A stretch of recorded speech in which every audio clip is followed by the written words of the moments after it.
nossa aula de história. E na nossa aula de história de hoje, nós vamos dar continuidade ao aprendizado do capítulo 9, O Mundo no Brasil. Nós vimos na aula passada sobre as etnias, né? Que o Brasil é constituído por várias características biológicas, né? Ou seja, vieram pessoas de outros países para o Brasil e aqui eles formaram esse povo maravilhoso, diversificado, que tem várias culturas misturadas, não é? E na aula de hoje, nós vamos dar continuidade a essa maravilha chamada Brasil.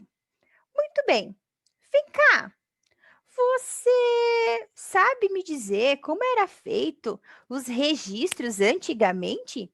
Já que já que não existia Facebook, câmera fotográfica, Instagram, Twitter. E aí, como eram realizados? Antigamente, quando ainda não existiam essas modernidades, né? As câmeras fotográficas, filmadoras, os smartphones. Os registros de viagens eram feitos por meio da escrita ou de desenhos. Todos os objetos produzidos e documentos escritos são considerados de interesse histórico, pois por meio deles podemos descobrir como as pessoas pensavam e se expressavam lá naquela época, já que não existia máquinas fotográficas. Muito bem, na página 70, nós temos aí a foto da carta de Pero Vaz de Caminha. Você está vendo? Vai lá na página 70. Ele enviou para o rei Dom Emanuel sobre a descoberta do Brasil. E ali tem um pequeno trecho da carta que ele escreveu ao rei sobre as suas impressões quando ele chegou aqui na terra, que depois veio ser o nome de Brasil, né? E esta carta é o primeiro documento escrito da história do nosso país.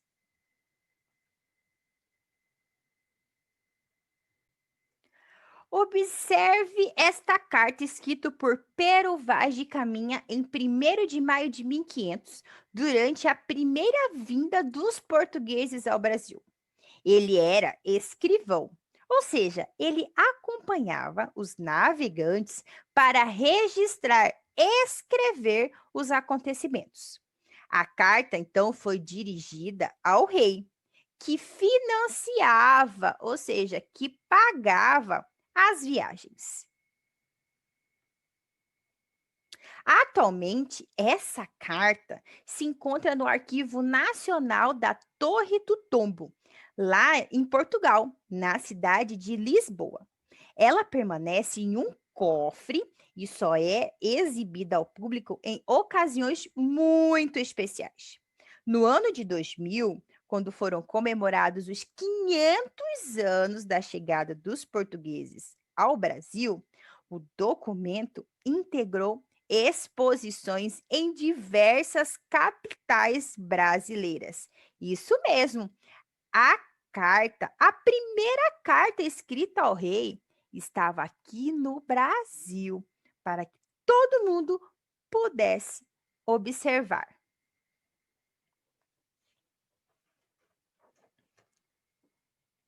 Nessa chegada ao território, que mais para frente seria chamado de Brasil, os portugueses estabeleceram um relacionamento com os índios, que foram os primeiros habitantes, baseado na troca de mercadorias, ou seja, no escambo. Produtos de menor valor para os europeus, como machado de metal, espelhos, tecidos e outros utensílios, eram negociados em troca da extração do pau-brasil pelos índios. Interessava aos portugueses a madeira, e também a tinta avermelhada, que poderia ser dela extraída. Dessa maneira, nas primeiras décadas da presença portuguesa aqui no litoral brasileiro, muitos índios se empenharam na extração do pau-brasil. Ao longo dos séculos, a Mata Atlântica foi devastada. A exploração excessiva provocou a extinção dessa e de várias outras espécies vegetais e animais na floresta. Após a extração do pau-brasil, iniciou-se o cultivo de cana-de-açúcar, café e outros gêneros agrícolas, tornando necessário o desmatamento de muitas outras áreas. Temos em nosso DNA a herança indígena. A cultura do nosso país foi fortemente marcada pela influência, saberes e comportamentos legados pelos povos indígenas. Durante o processo de colonização do Brasil, várias dessas populações adaptaram-se ao modo de vida europeu, mas sem perder totalmente os próprios costumes. Assim também, a cultura dos europeus colonizadores foi influenciada pelos hábitos dos indígenas brasileiros. Isso pode ser observado na língua. Você sabia que existem palavras indígenas integradas ao vocabulário nacional europeu? Na culinária também, existem alguns alimentos típicos e modo de preparo semelhantes ao dos índios. Na fabricação de objetos e utensílios diversos, nos conhecimentos adquiridos em relação à natureza, como remédios naturais provenientes de plantas e etc. Tudo influência dos hábitos indígenas sobre os europeus. Alguns séculos atrás, pessoas curiosas e muito corajosas se aventuraram pelo oceano para saber como o mundo era e o que acontecia nele, já que, naquela época, não existia internet. Agora, os tempos mudaram e hoje, além de cruzar céu e mar, somos navegadores cibernéticos. Por meio da internet e de dispositivos como computadores, tablets, smartphones, temos informações variadas acerca de múltiplos temas. Divulgamos conhecimentos adquiridos e nos comunicamos com outras pessoas ao redor do planeta. Atualmente, os cidadãos do mundo inteiro estão interligados pela internet. Apesar de vivermos num território específico, ou seja, aqui no Brasil, conseguimos viajar virtualmente por diversos países e continentes, conhecendo novos lugares, pessoas e sociedade. Nessas viagens virtuais, podemos tirar proveito das redes sociais, blogs e outras páginas da web para divulgar informações, compartilhar aprendizagens e contribuir para a conscientização das pessoas acerca dos problemas que afetam o nosso planeta e trazem consequências indesejadas para nós. Navegar na internet é como conhecer o mundo sem sair de casa. Muito bem, agora nós vamos realizar juntos. Então, vamos lá realizar junto com a Pro o exercício 5 da página 71 e o exercício 6 da página 73. Então, vamos lá. Na carta, Caminha relatou o comportamento dos índios ao visitarem a embarcação de Pedro Álvares Cabral e seus tripulantes. Anote as frases que destacam as diferenças entre os costumes dos portugueses e dos índios. Então, vamos ver lá na página 70 qual é a parte que Caminha relatou lá o comportamento dos índios, que era diferente dos costumes dos portugueses. Então, a Pro vai grifar aqui junto com você, e aí você vai passar escrito lá para a página 71 as partes que falam a diferença entre os costumes dos portugueses e os índios. Primeiro está falando aí, língua e comunicação. Aonde aí na carta destaca essa diferença? Aonde? Deixa eu pegar aqui para grifar. Aqui. Bem aqui, ó. E começou a acenar com a mão para a terra e depois para o colar que nos dizia que havia ouro em terra. Deixa eu arrumar aqui para você poder ver melhor. Isso. Então, essa foi a primeira frase que destaca a diferença. Segunda aí, sobre a alimentação. Qual parte da nossa carta? Lá no último parágrafo, né? Que diz aqui, ó.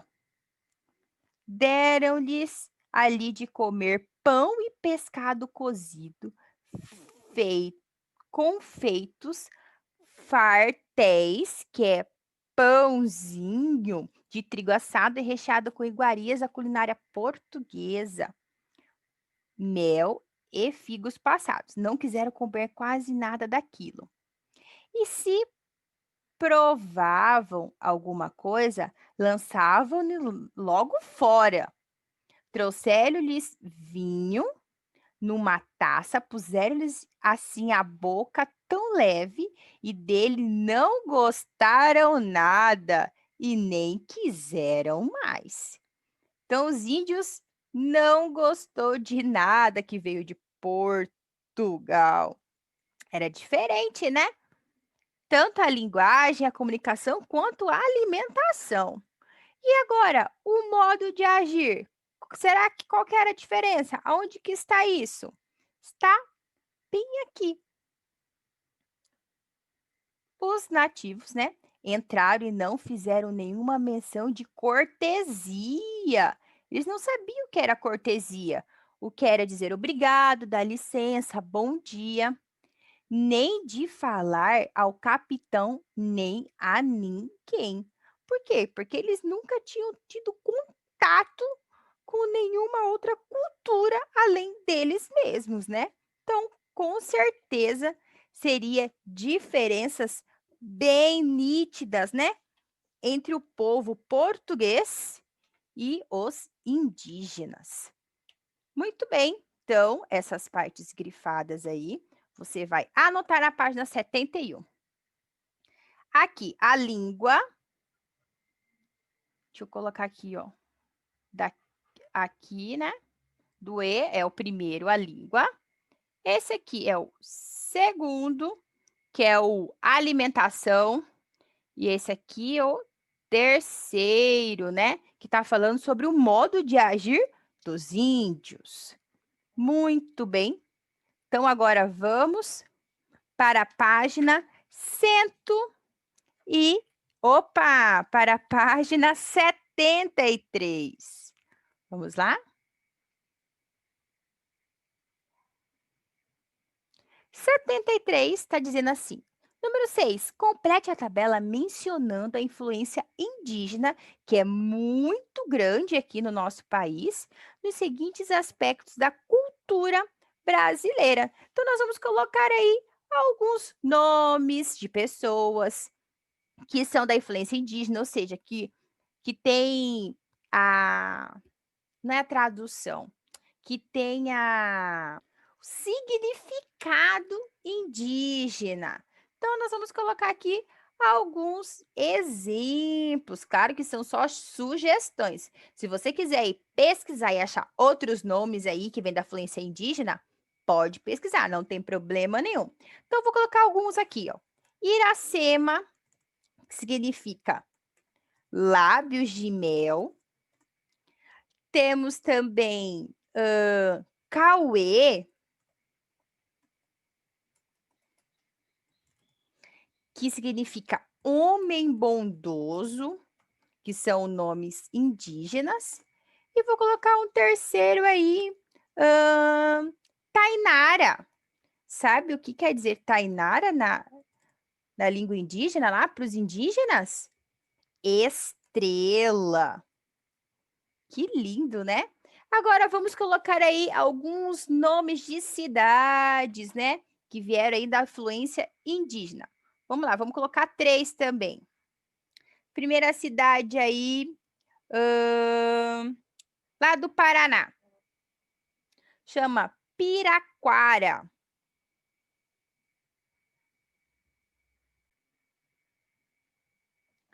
O nome da cidade é, então, vou colocar aí, Piraquara, que fica lá no Paraná. E sabe o que significa? Esconderijo de peixes. Vamos para a próxima cidade aí. Lá em Goiás. Piracanjuba. Piracanjuba, lá em Goiás. Sabe o que significa piracanjuba? Peixe de cabeça amarela. Olha! Peixe de cabeça amarela. E o último aí, vamos colocar ali em São Paulo. Votuporangá.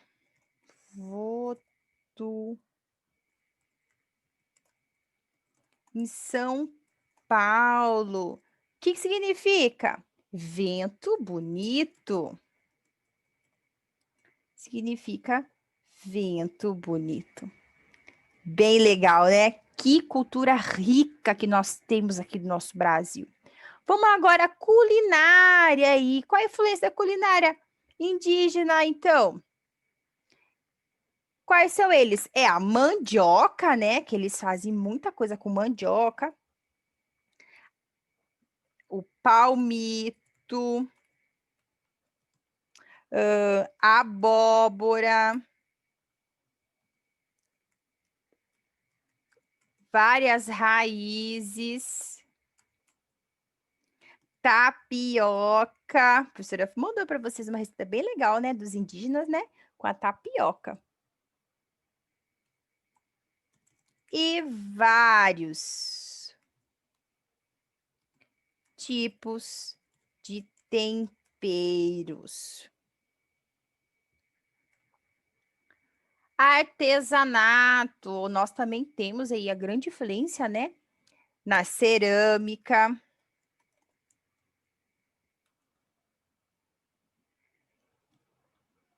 Trançados com fios.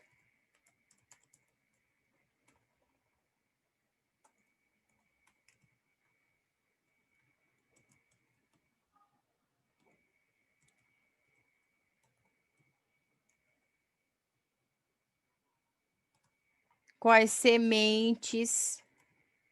Eles usam muitas sementes para artesanato e vários outros, e etc. Agora, que conhecimento sobre a natureza, né? Que são o quê? As plantas medicinais.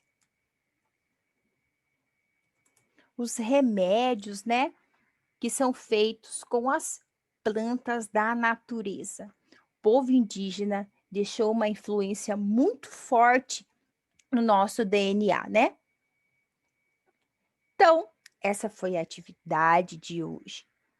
Um beijo, meu amor.